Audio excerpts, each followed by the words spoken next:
Hello students, my self Nidhi Gupta from Gupta classes. Students, हम लोग कर रहे थे क्लास 8 का chapter number 9 that is reproduction in animals. तो हम लोगों ने फर्टिलाइजेशन वाला पार्ट पढ़ लिया था। और स्टूडेंट्स, आपको याद है कि जो फर्टिलाइजेशन होती है वो दो टाइप की होती है। एक होती है एक्सटर्नल फर्टिलाइजेशन और एक होती है internal fertilisation.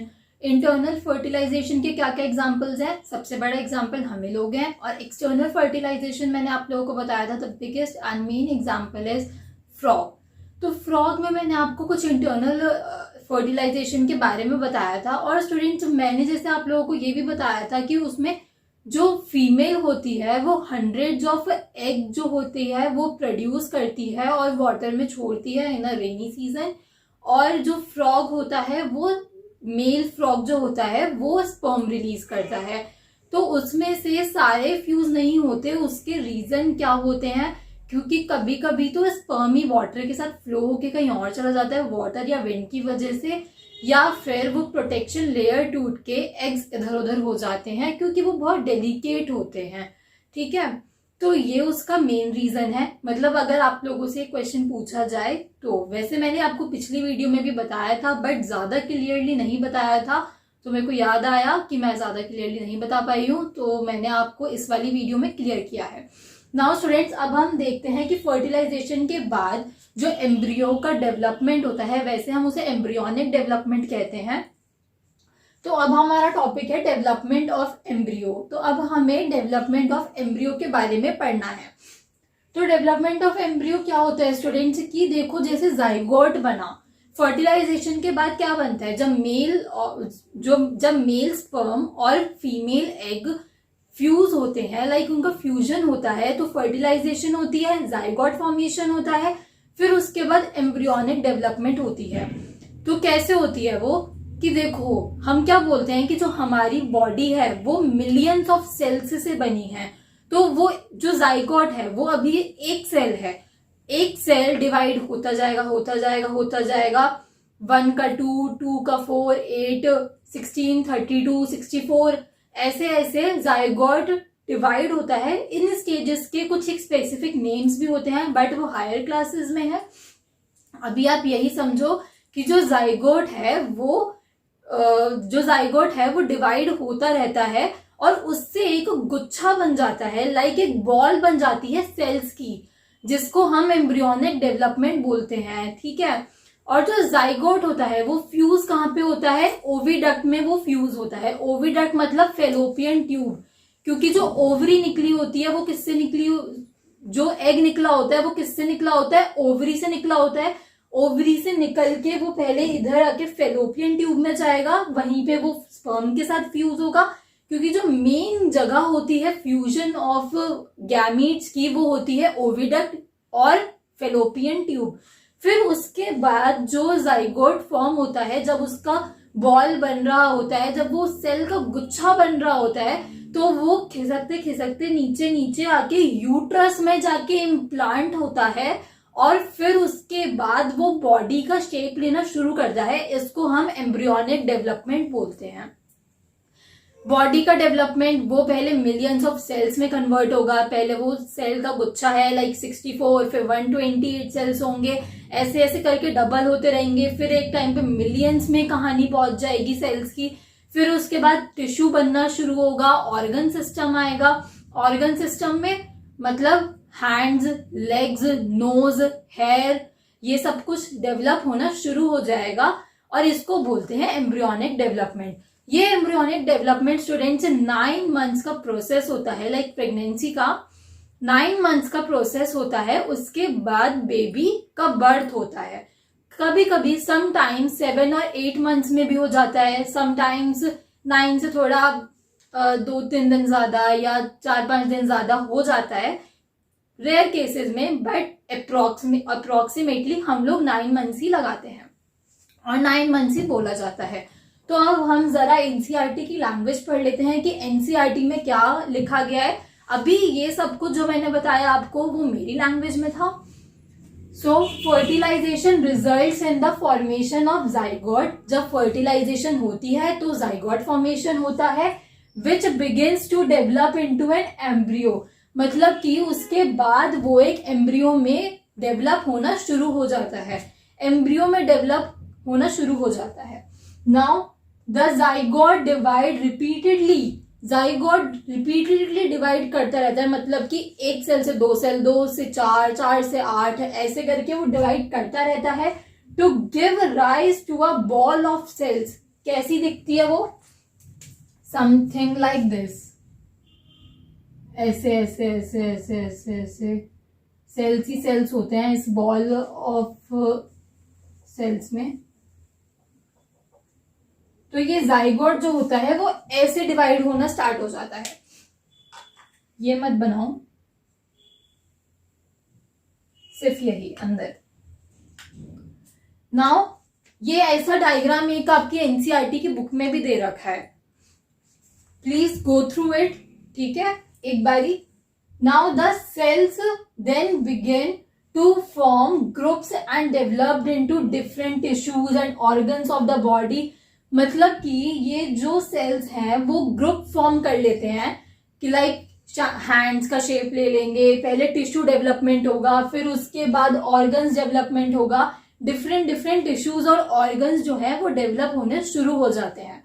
Now this developing structure is termed as embryo. ये जो डेवलपमेंट जो भी कुछ हो रही होती है उसको हम एम्ब्रियो बोलते हैं। Now the embryo gets embedded in the wall of the uterus for further development. उसके बाद जो उसकी जो फर्दर डेवलपमेंट होती है वो यूट्रस की वॉल में जब वो इम्प्लांट हो जाता है, इम्प्लांट मतलब कि उसकी वॉल से, फॉर एग्जाम्पल कि ये यूट्रस है और ये इसकी वॉल्स है, इसके आगे पीछे का स्ट्रक्चर अभी छोड़ो, मत ध्यान दो उस पे। फॉर एग्जाम्पल ये यूट्रस है और ये है उसकी वॉल, तो यहाँ पे आके या यहाँ पे आके वो इम्प्लांट हो जाएगा या एम्बेडेड हो जाएगा, हम जिस उसको बोलते हैं, यहाँ पे आके चिपक जाएगा वो स्ट्रक्चर, और उसके बाद उसकी फर्दर डेवलपमेंट होगी। मतलब फर्दर डेवलपमेंट मतलब आगे उसकी डेवलपमेंट होती जाएगी। Now the embryo continues to develop into the uterus. मतलब कि उसके बाद ये एम्ब्रियो जब उसकी वॉल में इम्प्लांट हो जाएगा तो यूट्रस में वो बेबी ग्रो होना शुरू होगा। It gradually continues to develop in the uterus. वैसे वो डेवलप जो ग्रो करता है वो यूट्रस में ही करता है, यहाँ पे उससे पहले तो सिर्फ डिवीजन ऑफ सेल्स और फॉर्मेशन ऑफ टिश्यू ही होता है, ठीक है। Body develops into hands, legs, head, eyes, years etcetera. मतलब कि जितने भी ऑर्गन्स हम अपनी बॉडी में प्रेजेंट देखते हैं वो सब कुछ उसमें यूट्रस में ही डेवलप होता है। बट बस फर्क कितना होता है कि हम लोग पहले बहुत छोटे से होते हैं और उसके बाद हम लोग बड़े होते जाते हैं, बस फर्क इतना ही होता है। Now the stage of the embryo in which all the body parts can be identified. अब मतलब ऐसा भी होता है कि जो कुछ स्टेजेस भी होती हैं अंदर, जैसे मैंने आपको जाइगोट डिवीजन में भी बताया कि स्टेजेस होती हैं कि जब 2 सेल्स होते हैं, 4, वैसे 2 सेल की कोई स्टेज नहीं होती, लाइक जब 8 सेल्स होते हैं, 16 होते हैं, 32 होते हैं, 64 होते हैं, तो जब जाइगोट डिवीजन में भी कुछ स्टेजेस होते हैं जिनका एक पर्टिकुलर नेम होता है। तो ऐसे ही एक स्टेज के बारे में बात करी हुई है कि जब सारे के सारे बॉडी पार्ट्स आइडेंटिफाई होने लग जाते हैं हमें, क्योंकि एक चीज होती है अल्ट्रासाउंड जिसमें हमें पता चलता है कि बेबी की डेवलपमेंट ठीक हो रही है नहीं हो रही है, बेबी ठीक से ग्रो कर रहा है नहीं कर रहा। तो जब हमारे को बेबी के सारे पार्ट्स दिखने लगते हैं, लाइक हैंड्स और लेग्स, हेड उसका अलग से दिखने लगता है, आईज, नोज, लिप्स वगैरह उसके सब दिखने लगते हैं, तो उस स्टेज को हम कहते हैं फीटस। फीटस कहते हैं हम उस स्टेज को, ठीक है। और जो जाइगोट मैंने आप लोगों को बताया कि ओविडक्ट से यूट्रस में वो ट्रैवल करता है। ओविडक्ट में कब होता है? पहले वो फ्यूज करता है तो जाइगोट फॉर्मेशन ओविडक्ट में होता है, फिर उसके बाद 8 सेल में डिवाइड होता है, 16 सेल में डिवाइड होता है, 32, 64, वो डिवाइड करते करते करते करते ही नीचे आता है यूट्रस में, फिर इम्प्लांट होता है, तब उसमें टिश्यू डेवलपमेंट, ऑर्गन डेवलपमेंट होती है और फिर बॉडी पार्ट्स भी डेवलप होने लग जाते हैं। नाउ लास्ट, अब देखो स्टूडेंट्स, मैंने आप लोगों को जब इंटरनल फर्टिलाइजेशन के बारे में बताया था तो तो मैंने आप लोगों को बताया था कि हेंस में भी इंटरनल फर्टिलाइजेशन होती है और डॉग्स में भी इंटरनल फर्टिलाइजेशन होती है। तो इसमें आपकी जो एनसीईआरटी है वो उसमें डेवलपमेंट ऑफ एम्ब्रियो वाले टॉपिक में हेंस का भी टॉपिक है। In hens embryo takes about 3 weeks to develop into a chick. देखो स्टूडेंट्स, जो हेन होता है उसमें भी फर्स्ट ऑफ ऑल कि जो हेन्स होते हैं उनमें भी होता तो इंटरनल फर्टिलाइजेशन ही है, बट वो एग्स ले करते हैं। हम एग्स ले नहीं करते, हम लोग डायरेक्ट बेबी को लाइक बॉर्न करते हैं, जन्म देते हैं। बट ये लोग पहले अपना जो एग होता है वो ले करते हैं, उसके बाद जब उसके चिक के सारे बॉडी पार्ट्स वगैरह डेवलप होने लग जाते हैं, जब वो ठीक से एकदम उसके सारे बॉडी पार्ट्स ऑर्गन्स डेवलप हो जाते हैं, उसके बाद वो जो एग होता है वो फूट जाता है और फिर उसके बाद उस चिक का बॉर्न होता है। ठीक है, तो वो एम्ब्रियो को डेवलप होने में कितना टाइम लगता है? एक चिक में 3 वीक्स। ये याद रखना है कि हेंस में 3 वीक लगते हैं और ह्यूमंस में 9 मंथ्स लगते हैं। ठीक है, अब स्टूडेंट्स देखो, अब यहाँ पे हम एक और कैटेगरी में डिवाइड करेंगे। पहले क्या होता है कि हेंस में जब पहले इंटरनल फर्टिलाइजेशन होती है तो थोड़ा थोड़ा एम्ब्रियो डेवलप करने लगता है, तो उसके बाहर एक प्रोटेक्टिव शेल बनना शुरू हो जाता है जो हार्ड होता है बहुत ज्यादा, और उसको वार्म एनवायरनमेंट चाहिए होता है ग्रो करने के लिए।